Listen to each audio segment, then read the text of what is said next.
अब तक आपने देखा सत्यानाश हो गया। गुंडे अपने कमरे में नहीं है।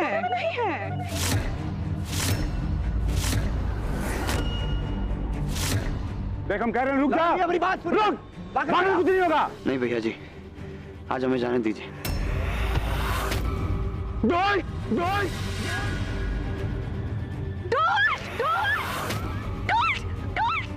इस लाश को उठाकर शहर से बाहर कहीं कूड़ा करकट में नाले में फेंक दीजिए। आज हम इस लाश का दाह संस्कार का हक भी छीनता हूँ। अब देखिए आगे। दादाजी, टोल्ट मर गया है। किसी के जीते जी उसे सजा देना फिर भी जायज है, लेकिन किसी की लाश का अंतिम संस्कार ना करके तो हम खुद ही पाप के भागी बन जाएंगे। आप तो बीच में बोलिएगा मत। बाहुबली हैं, लड़के का भाई हो के भी उसे बचा नहीं पाया और जबान चलाता है।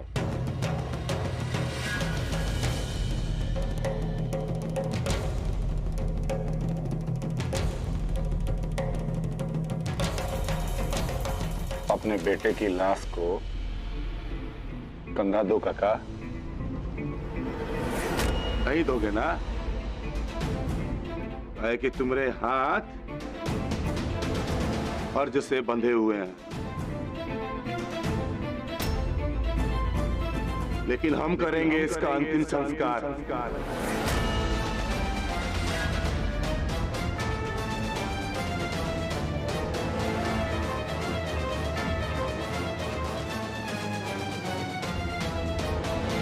ऐसे कि हमारा भी एक फर्ज है, दोस्त था ये हमारा। वैसे तो हम पूजा पाठ शैतान भगवान में विश्वास नहीं रखते हैं, लेकिन अगर भगवान है और अगर हम उसके बच्चे हैं तो कोई अपने बच्चों से पाप नहीं करवाता।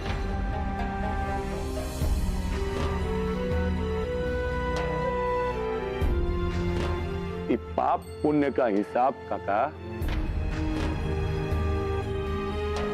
सब इंसानों ने बनाया है और हम ये नहीं मानते। लखन, यही मौका सोचा तुम्हें दादाजी से बात करने का।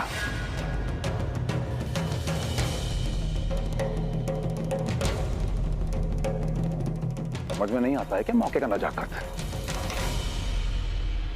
माफ करना दादाजी, गुड्डी का भाई आपका बात मान भी लेता, लेकिन इस वक्त हम सिर्फ टोल्ट के दोस्त हैं।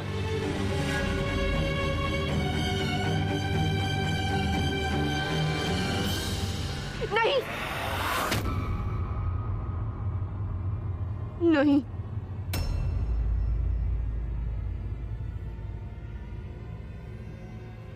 अगर दादाजी मान भी गए तो भी हम आपको उसे नहीं छूने देंगे।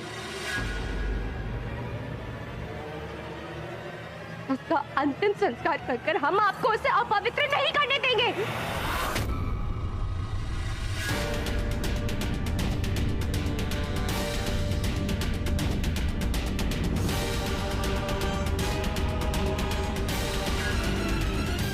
मंचिता काका,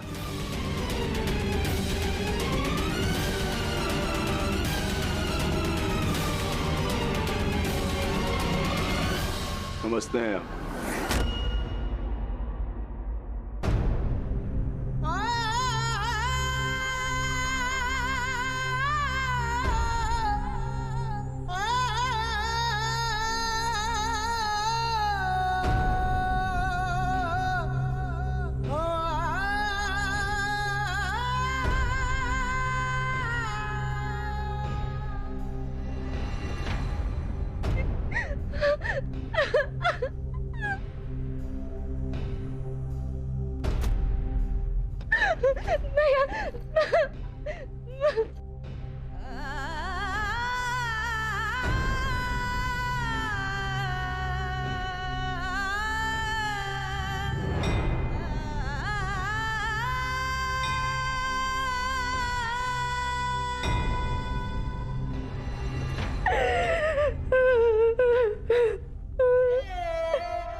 गुड्डू जी, हम आपको बहुत प्यार करते हैं और अब आपका हर एक फैसला हमारा है। हम आपके साथ हैं, फिर चाहे जो कुछ हो जाए हमारे साथ।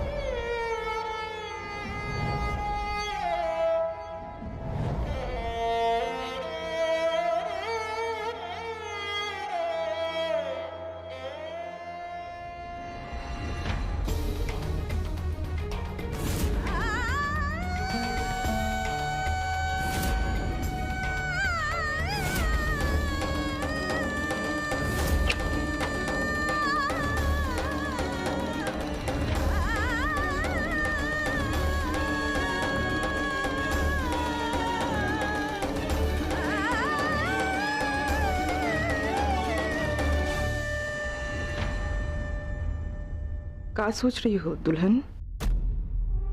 अब सोचने से कोनो फायदा होगा का?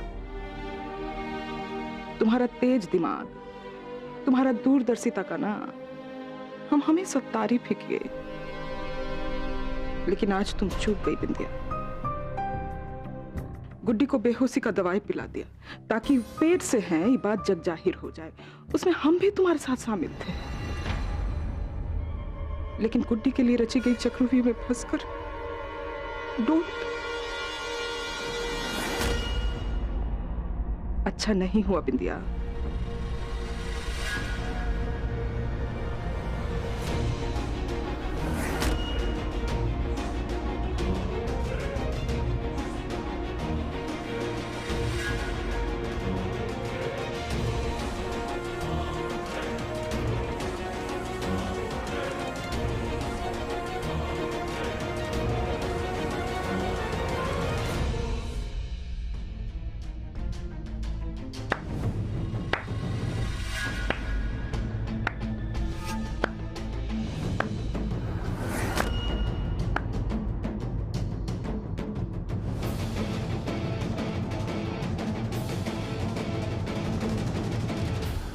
आज तो बहुत बड़ी सफलता मिली है तुमको बिंदिया। पूरी हवेली में जश्न होना चाहिए।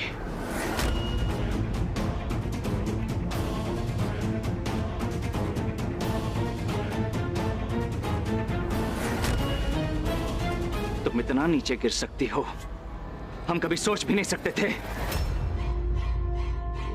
तुम्हें पहले से मालूम था ना कि गुड्डी टोल्ट के बच्चे की मां बनने वाली है, और उसे बदनामी से बचाने के लिए बड़ी अम्मा ने उसकी शादी तय की थी। जानती थी ना तुम, लेकिन उनका साथ देने के बजाय तुमने ये गंदा सच सारे समाज के सामने लाकर खड़ा कर दिया। कभी सोचा था इसका अंजाम क्या होगा? मर गया ना डोल्ट। क्यों किया तुमने ऐसा? हाँ, क्यों किया तुमने ऐसा? इस ठाकुर परिवार का नाम मिट्टी में मिलाने के लिए, या फिर लोगों की जिंदगियों से खेलने में मजा आने लगा तुमको? बोलो। डोल्ट तो चला गया, अब दादाजी गुड्डी और उसके बच्चे को भी नहीं छोड़ेंगे, लेकिन हमारे लिए इन दोनों की मौत का कातिल ये समाज या दादाजी नहीं, तुम हो बिंदिया, तुम। अरे डायन भी 7 घर छोड़कर वार करती है, लेकिन तुमने तो अपनों को ही नहीं छोड़ा। कोसते हैं हम उस पल को, कोसते हैं उस पल को जब हम तुम्हें इस हवेली में लेकर आए, अपने परिवार के खिलाफ जाकर, अपने पिता के खिलाफ जाकर। अरे जी तो करता है गला घोंट दे तुम्हारा, लेकिन फिर तुम में और हम में कुछ तो फर्क होना चाहिए ना। अरे चाहती क्या हो तुम बिंदिया? क्या चाहती हो? बोलो। पैसा? पैसा पाकर खुश हो जाओगी तुम? हम देंगे तुमको पैसा, जितना चाहिए उतना पैसा देंगे।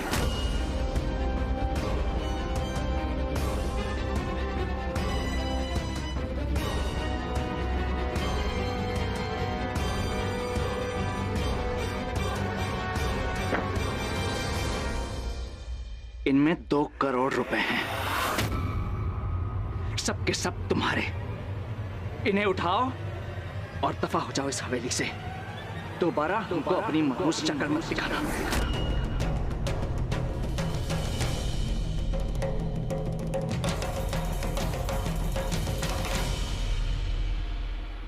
हम सोचते थे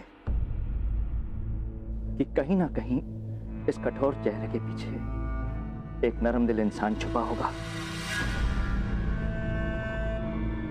लेकिन आज हमको पता चला कि तुम इंसान नहीं, हैवान हो।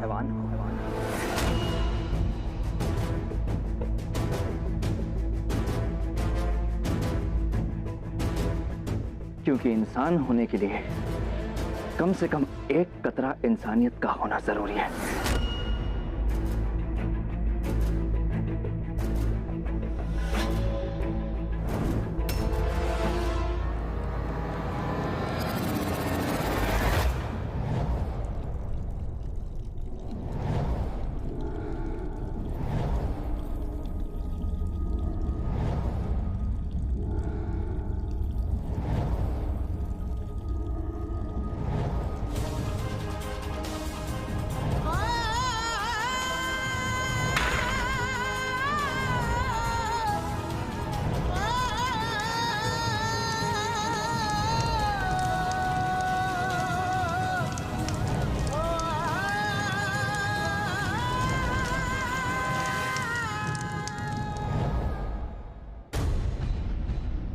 भूल गया लाखन, ये परंपरा है ठाकुरों का कि जब भी बड़े कोई फैसला सुनाते हैं, कोई हुक्म देते हैं, तो छोटे उसे सर झुका के मानते हैं, जैसे हमने माना।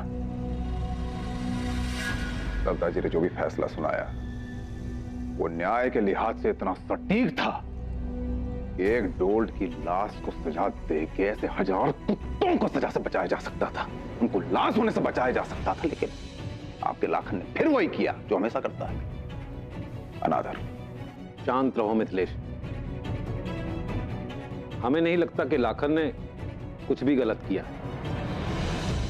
लाखन ने बिल्कुल ठीक किया भैया। किसी मरे हुए इंसान को सजा देना कहां का इंसाफ है। जो बीत गया भूल जाइए।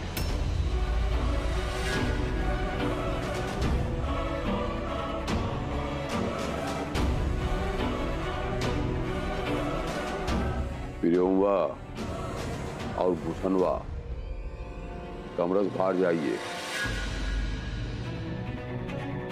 हमको मिथिलेश्वर के साथ एक प्राइवेट बात करना है।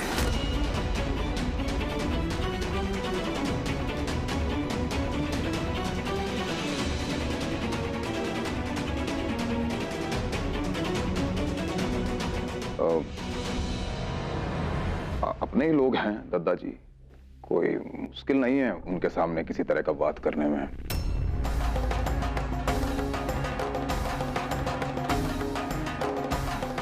कल पंचायत बुला, गुड़िया का फैसला पंचायत के समक्ष होगा।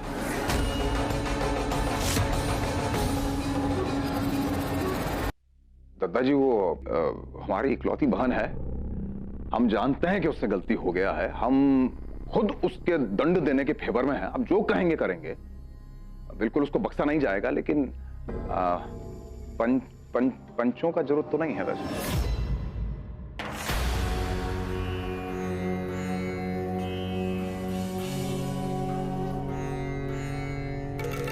गीता में भगवान कृष्ण कहते हैं जो अधर्मी है उसका नाश होना चाहिए, भले ही वो अपना ही खून, अपना ही परिवार क्यों ना हो। हम इंसाफ नहीं करूंगा तो बेगूसराय की हवेली अब थूकेगा, थू ऐसा करेगा, कौन जवाब देगा। जो आ गया, हम बुलाते हैं पंचायत कल।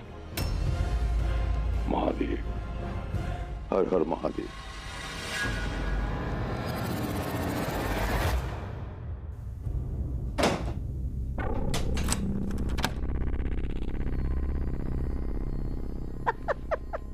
बिटिया रानी, आज हम बहुत खुश हैं, बहुत खुश। अरे बहुत बहुत मुबारक हो तुम्हें। अरे इन ठाकुर परिवार के खिलाफ तुम्हारी पहली जीत। हम अभी तुम्हारा मुंह मीठा करा दें। देखो आज हम तुम्हारे लिए तुम्हारी पसंद की जलेबियां लेके आए हैं। हाँ लो खाओ। हमारा मन नहीं है। अभी रानी कहा हुआ तुम्हें? भाई मरा तो वो गुड्डी का यार है ना, तो तुम काहे माता मना रही हो उसका?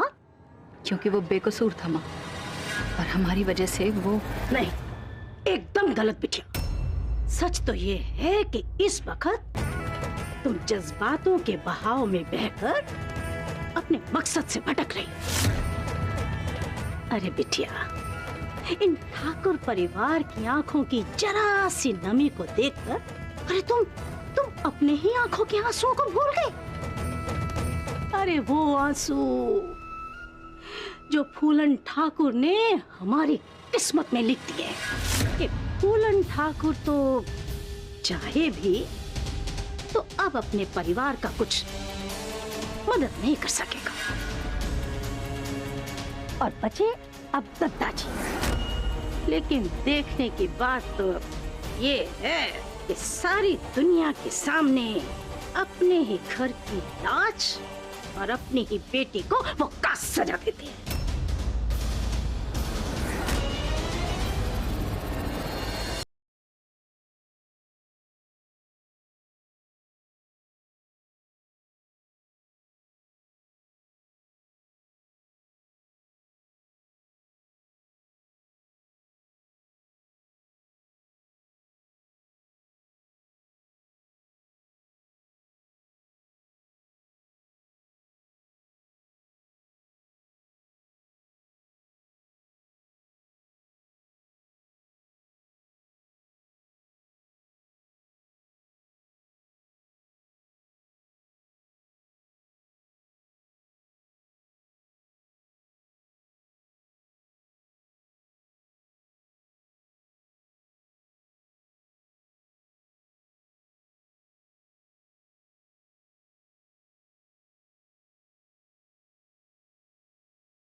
गुड्डी, गुड्डी उठो। गुड्डी, गुड्डी।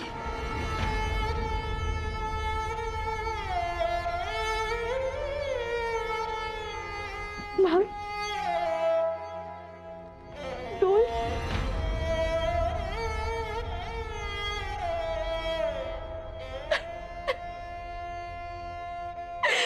भाभी,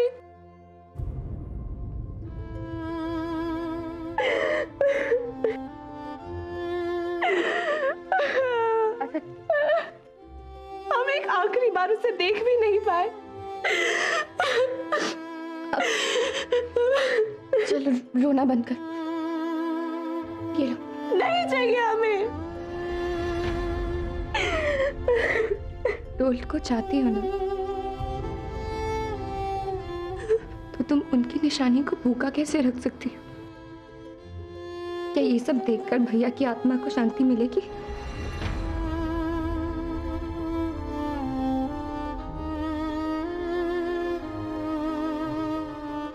या तुम उसे भी मार देना चाहती हो जो अब तक इस दुनिया में आया ही नहीं?